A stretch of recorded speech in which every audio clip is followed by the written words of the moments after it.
భారత పౌరులమైన మేము ప్రజాస్వామ్యం పట్ల దృఢమైన విశ్వాసం కలిగి ఉంటూ మన దేశ ప్రజాస్వామ్య సంప్రదాయాలను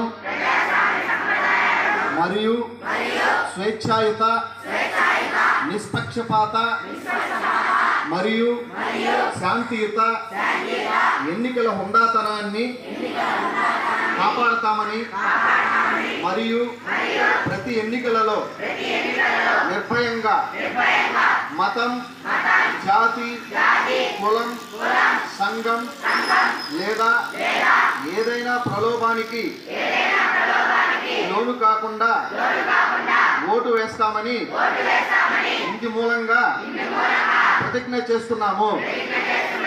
జై హింద్.